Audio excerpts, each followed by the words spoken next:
How are you? Today we're talking about fast food. Can you believe it? Takeout. I'm going to do takeout with you. And we're doing this in connection with our interest in three ancient cuisines, those three early cuisines which most influence the West: China, Greece, and Rome. I'm grilling some Greek sausages, which I'll tell you about a little bit later. But interesting, one of the first fast foods or takeout or easy food was the sausage, because in ancient Rome, they ate with their fingers all of the time, so meat stuffed in a tube, in the intestines of the animal, you see, was very convenient.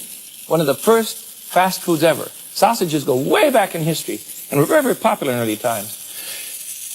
Who did the first takeout or the first restaurant? Well, it's hard to say, but it's interesting that the Chinese probably must be credited, you knew that was coming, right? They must be credited with opening the first eating houses. A couple of thousand years ago, the emperor declared that there must be places for you to eat while you were on a pilgrimage to one of the great shrines. So they developed little eating houses on the way. And at the eating houses, you could stop for a light meal, but generally it meant that you would take food out, and you would sit out somewhere else in the garden. The first takeout foods then were really Chinese. We think takeout's American, and it's not. It's very ancient. In early times, for instance, very few people, by that I mean in Greece and in Rome, very few people actually had a kitchen. Only the aristocracy. So everyone else had to buy from merchants down the street, and you bought whole pieces of meat already cooked. In China, you even bought your tea water all hot. You took your teapot down the street. Why? Well, it's hard for us to understand, but please remember that our method is simple. We have 2 or 3 different heat sources. One for cooking, another one for heating the house, another one for heating the garage. In the old world, you couldn't do that. It was too expensive. So you gathered around the single heat source and cooked on it. And it was very small. So merchants did most of the meat cooking already for you. It was a fascinating way to live. And meat was cooked in very small amounts. Not the way we cook meat. And that's still the case in ancient cultures. In Hong Kong, for instance, you can go to takeout places and buy chickens and ducks and sausages already cooked and already prepared. This is a particularly good shop. It's right by the Central Market in the downtown Hong Kong. Now watch this. He's shaving a bit of very fancy Chinese ham. And he just shaves off a little bit. Because in China, meat is used as flavoring, not as a whole course. This is the fun thing. This is a stuffed pig's foot. The Italians make the same thing. They call it zamponi. Here's another shop that I think is very beautiful, just down the street. The fellow's charming, and he has all different kinds of ducks and chickens and spare ribs, and he has dried ducks and sausages so that you can stop in and pick up almost a whole meal and then go on home. Athens, this has been the case for 1,000 years. But look what the sign is now, Jimmy's Fast Food. Well, it's the same old thing. He's cutting something the Greeks called gyros, which is a grilled meat that goes round and round. But the whole of his menu is already cooked and sitting in the front case, and you can take it home, or you can eat it there. Or you can have little bitty pizzas. Those are smaller, wonderful pies. Spani kovida, cheese pies, or spinach pies. Wonderful things. There's a long tunnel of fast food in Athens. It's right by Amunia Square. And it's interesting that for the first time, they're trying to open a McDonald's there. I'm not happy with the fact that they're trying, but McDonald's is, fast food in our book, but the Greeks have always done this. And I'm not sure it's going to go, because they have wonderful things like souvlaki or sausages that they roll up in bread. I think they're far superior to a hamburger anywhere. In Rome, this is Campo de Fiori. You can find delicatessens, and everything is prepared. The Italian market has done this for hundreds of years. As a matter of fact, in early Roman times, only the senators had kitchens. And you would go to a merchant who had everything prepared for you. This particular merchant is a favorite of mine. Very fancy sausage and meat shop just off of Campo de Fiori. Look at the tiny sausages, the beautiful things that he has. Isn't this fabulous? The meat is already tied with fresh rosemary. You see? All you have to do is take it home. Those are pancetta, very fancy bacon from Italy, and it's already cured and cooked, and all you have to do is run home and slice it up and put it with vegetables, add it to vegetables. You see? Wonderful eating. So we're going to do some I'm going to show you how to make takeout foods that are typical of the old world. And, of course, one of the most popular ones, at least among the Americans in terms of Chinese food, are spare ribs. Let me show you how to make them quickly. And this is a legitimate recipe. All right, the spare ribs are very simple. I have about 3 pounds here, and I want about 3/4 of a cup of light soy sauce. Now, you remember, you see how light this is? It isn't that bloody, dark stuff, you see. Bloody and muddy. We don't want that. 3/4 of a cup of light soy sauce, not the dark. And then I want about a half cup of dry sherry or Chinese rice wine to 3 pounds of ribs. There we are. And then we're going to add some ginger, of course. I'm going to put in about a half a tablespoon. I want these to be rich. And we'll grind the ginger up on our little bitty scrub board. You've seen these porcelain boards? For grating ginger. Quick operation. Isn't this fun? Spare ribs are not difficult to make at home. They're really very, very, Chinese spare ribs, I mean. Really very, very easy. And then to that, we want to add about 8 cloves of garlic. And I've already chopped mine up. Did that before you came. Is that 8 cloves? That'll look about right. Aren't these little spoons neat? They're from China. They're made of bamboo.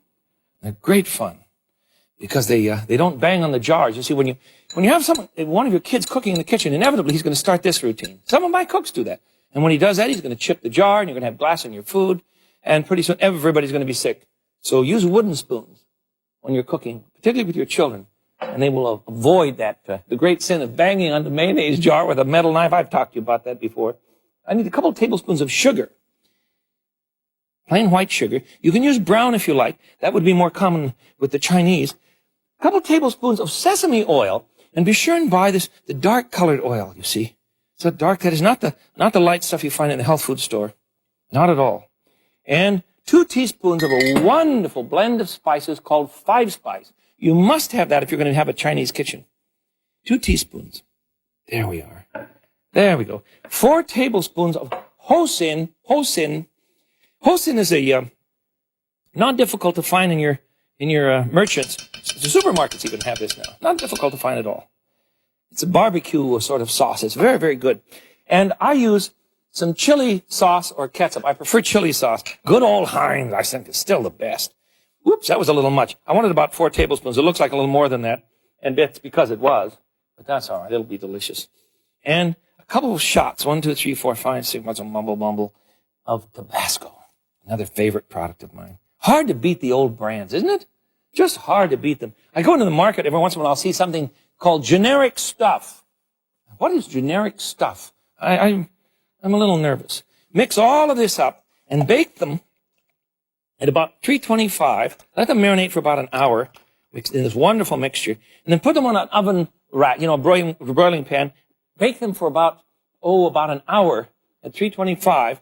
And then I always turn on the broiler so that you get that crunch. Well, let me show you. You get that crunchiness that's so typical of this wonderful, wonderful dish. Here they are. Now, I'm cooking these for you because you don't have a place near your house that serves Chinese takeout of the old world quality. But this is the kind of ribs you buy in Hong Kong. Aren't these beautiful? These are the ribs. And they're just delicious things. Take these home, cut them all up. You can eat them cold or warm. It doesn't really matter. See, very Chinese and very, very delicious. Another thing that you'll find when you go to the market, to a Chinese market, still in Hong Kong and in large American cities, of course, is barbecued pork. Oh, you knew that one was coming. And this you use not just to eat plain, as we do with mustard or seeds, but you add this to other dishes, to vegetables and things, so that a little bit of meat is used as a flavoring, and it's wonderful that way. Or you can buy a whole roast duck. He's terrific. And he would serve a lot of people because he's cooked in such a way that he's very, very rich. He's very, very rich. Let me turn that poor duck around. We're getting the wrong end of the duck here. There, I want you to see his face. Well, anyhow, the Chinese, it's all right. Don't back off. The Chinese always cook a duck with the head on. And it keeps the moisture inside the duck. Our method of buying a frozen duck that's been squished up to look like a bundle of glue is crazy. That isn't what a duck's supposed to. This is what a duck's supposed to look like. And you can also buy, now let's go to Italy. You can also buy a wonderful platter at any one of the shops. Quick takeout. I missed something. I want to show you a chicken here. Yes, before we go on, I missed one Chinese dish. Here's one more. I have the recipe for this in my cookbooks. Oh, for all of these, of course. This is simply a quick cooked chicken. And you can pick these up at the Chinese market, or you can make one just about as fast. I promise you, given traffic in our time, you can make one of these in a hurry after work. It's not at all hard to do. You marinate him for a few minutes and then bake him. And it's wonderful. A little honey. See, the honey gives him a little color. He's very, very delicious. That's a good bird. Now, what happens in Rome? When you go to Rome for fast food, you wind up with an enormous plate of what they call antipasti, which you go into an antipasti bar and you get a little salami and some artichoke hearts and some olives and some tuna fish and some marinated tuna fish and some anchovies and marinated garbanzo beans and peppers and, of course, beautiful olives served with some bread, and you sit down with a glass of red wine, or you take all of this home, and that becomes the family dinner. It makes a wonderful meal. After that, you might want to have a little pasta. It's really up to you. You can do all sorts of good things. Here's another one, also from Italy, and it's a sausage called cottaghino. Cottaghino. And this is the same sort of thing, the same kind of filling that the Italians use when they make that stuffed pig's foot that you saw. Remember in China? Isn't it interesting that both the Chinese and the Italians, the Romans, I should say, actually it's from Modena, just outside of Bologna in Italy. I'll put this on a platter for us. In Italy, sausages make a fabulous dinner, and they're all ready to go. All you do is take them home and simmer them a bit. This one is cottaghino. It is so rich that my hands are now covered with gelatin, natural gelatin from the meat. Oh, it's good. I just love cottaghino. Cottaghino. How does it spell? Coteghino. I think. Cottaghino. Go to a good Italian merchant. He'll have some ready for you. In Rome, I went to lunch one day as a guest of Jo Batoya, whose husband is a big shot with the Roman hotel system. She was born and raised in Georgia, in this country, and she teaches cooking in Rome. Lovely, terribly sophisticated woman. What did she serve me for lunch? Head cheese. You didn't catch it. All right, I'll tell you why. Head cheese with a salad dressing on it. This is a very old Roman dish. You would go to the merchant and buy the head cheese, take it home and put a nice salad dressing on it, just olive oil and lemon juice and so on. And this becomes a meal. That's takeout in early times because you didn't have a kitchen, only the senators. And the senators had cooks that were slaves in Rome, and eventually the young slave who had learned so much that he would buy his freedom and then be set free, you see. But then he would come back and the senator would have to pay the lad to cook. That's where the cooks came from. They were Romans. Now, another thing that you would find in Rome. Whoops, these are Athens. Here it is. Here's the pie. This is a whole meal. And it's an enormous piece of bread called focaccia. Focaccia. I've made this for you. And it's wonderful because it's perfect for sandwiches, or it's perfect just for a meal. A glass of wine and a big slice of focaccia and a nice salad makes a classic meal. You didn't think of bread as takeout food? That's because you're an American. In Europe, good bread is takeout food. You take it home and make an entire meal of it. You don't eat a whole cow, you see. Much less meat is eaten in our three ancient cultures than what we do. All right, how about a couple of others here? One of the things that you'll find in Athens, I wanted you to see these little pies because they're so cute. These are pizza pies that you buy in the markets in Athens, in the takeout places, you see. I want you to see the size. Isn't that a cute little rascal? Will you come out of there? Isn't he beautiful? See? That's an individual pie, and you take him home, and, they sell them like crazy. You have to get in line. And all over Amunia Square, there must be 15 different stands selling pizzas in the middle of Amunia Square, and there are all these little dinky ones. Greek style. The Greeks did it first. The Greeks, you remember, taught the Romans how to cook. Let me show you something they taught them. One of the things they taught them to do was to prepare souvlaki, or cooking meat on a skewer. Now, this is strictly a Roman invention. I don't have to show you how to do this. I'll give you an idea of the sauce, though. All you do is either use pork or lamb, cut it into cubes, like this, about this so, you see? About an inch square. And the dressing, or the marinade, is simply olive oil. Got this now? Olive oil, lemon juice, a bit of garlic, a bit of oregano, And then you can put on a bit of salt and pepper if you like. But there you are, you see? And then broil these. Broil these for, about 5 minutes on the side. And you wind up with a sandwich that is so beautiful. Let me show you. I'm going to put a piece of bread on to toast. You know who invented toast? Nope, not the Chinese. The Chinese don't eat bread as we do.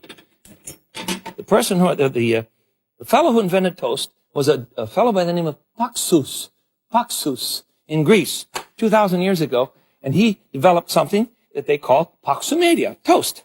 And all over Athens you could buy toast. Takeout. Can you imagine taking toast out? I'm going to oil a piece of pita bread, which would be common in the Middle East, and it became very common in Greece. All kinds of interchange. I'm going to put it on a grill. This grill is called an alisado. It's a Mexican grill. It's kind of a fun thing to have. I'm going to toast this for just a moment while I dish up my platter of souvlakia. These are lamb, and some of these are pork. Don't ask me which one is which, because I can't tell. I have to taste them, and then I'll eat them all, and then there won't be any for you to see, so we'll just leave it at that right now, huh? They're delicious. Pork is very good in this sort of thing. Now, as soon as the bread is hot, it'll just take us a moment here. I'm going to turn that, I think. No, not quite yet. Don't mind the little smoke. Be sure you have good ventilation in your kitchen. We want to use some for our sandwich. This is a takeout now that you would find in the middle of Athens, where it said, the big fast food tunnel I showed you, Jimmy's fast food. Well, that's a new word. That's a term we use. He's trying to attract American tourists. But all of the food in that tunnel is Greek, and it's wonderful. Here's what he does. You heat up a loaf of bread. I think that's fine. Heat that up a little bit. There we go. And onto a platter. The meat is served with the bread, thusly. And on top of that goes chagiki. This is yogurt with tons of garlic and some cucumber and then some white onions. And then he rolls this up in a piece of paper, just like this. You see, you roll the whole works up in a piece of paper, and then he hands it to you, and you march off down the street. No hamburger can touch this. Souvlaki from Athens. Old dish. I have some other Greek dishes that are takeout, too, that I want you to see. We'll get the sandwich itself out here. The sandwich proper. There. Don't forget the onions and chagiki. That's terrific stuff. Now, let's clear a spot, because I want to, we'll get some Greek sausages out for you, too. Those are common in the market, and they're always grilling them. It seems to me they're always grilling them. Put these out on a plate for you. And this sausage is unusual. Remember I told you that in the old days, sausages were popular in the ancient world because they could be eaten with the fingers. And that's how you ate. You didn't use silverware. Silverware is very new. So these sausages are very Greek, and they're made with a little bit of orange peel in them. And they're just terrific. Greek orange sausages. Now, here's the fun part. I want to make some, find everything for you here.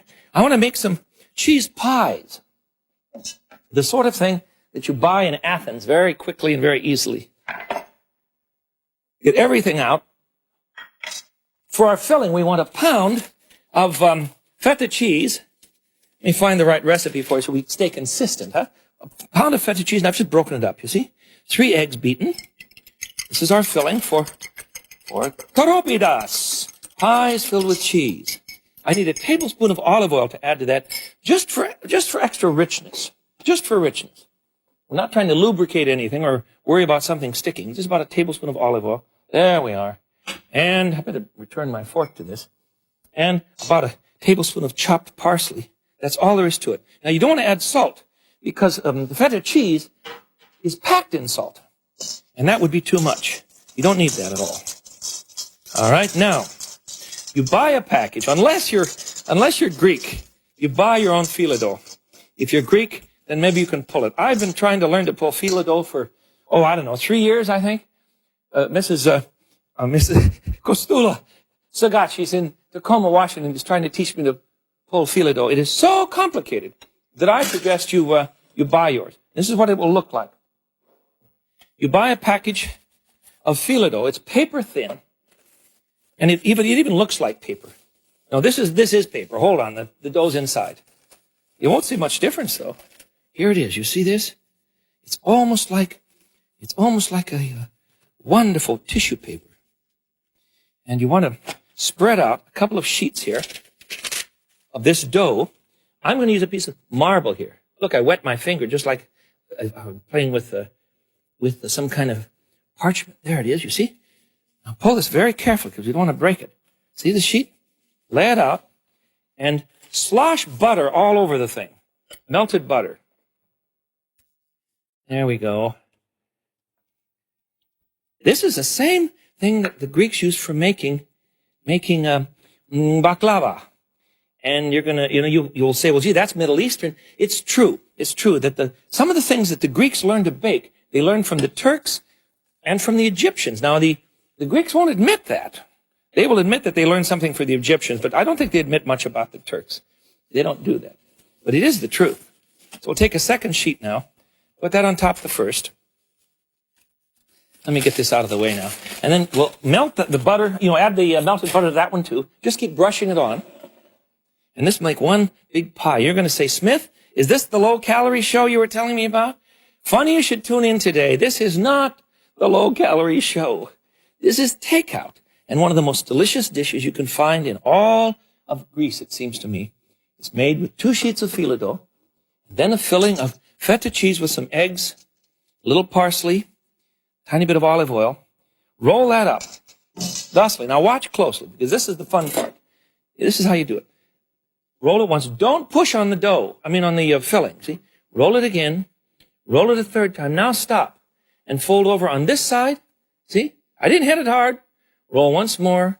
Then fold on this side so that the layers are light and fluffy. Roll this up. Place it on a baking sheet. Brush it once more with butter. Then bake it at about 400 degrees for, 25 to 30 minutes, something like that. Just watch them until they're, ouch. The usual, huh?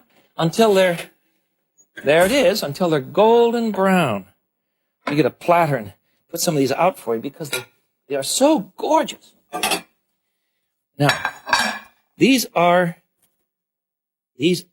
I've got to cut one of these to show you. I didn't tell you about this one. Let me show you what I did. I have 3 cheese and I have 3 spinach. Now the spinach one is filled with a little cheese, but a lot of chopped spinach as well.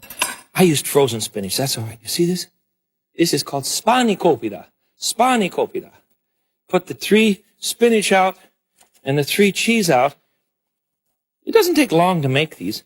And the flavor is so wonderful. You want to see the inside of the cheese one too? Let's do it. See what happens? The eggs help hold. Whoop! We blew it.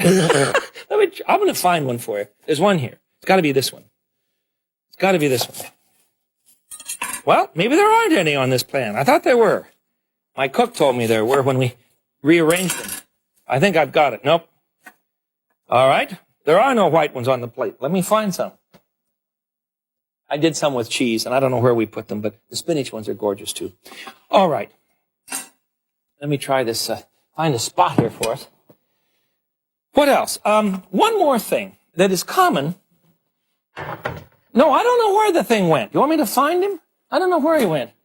Well, anyhow, some are made with cheese and some are made with spinach, and they bake beautifully. One more thing that's really interesting takeout food in Athens is food made with yogurt and honey.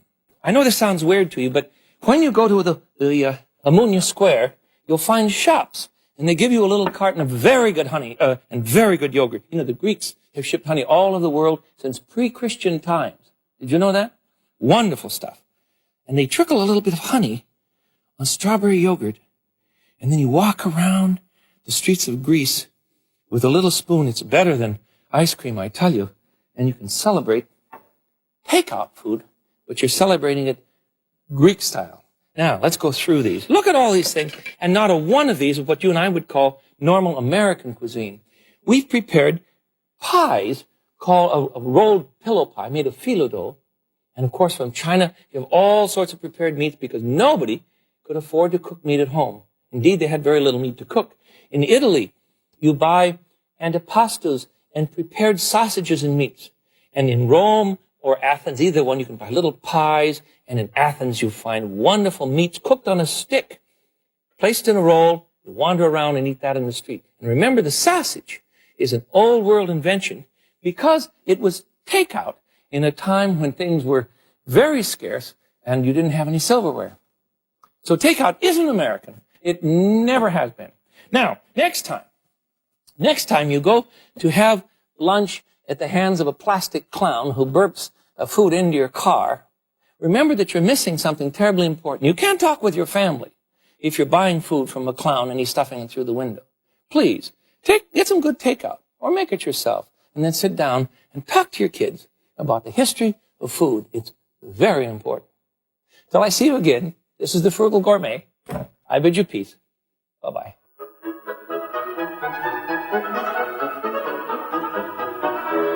Thank you.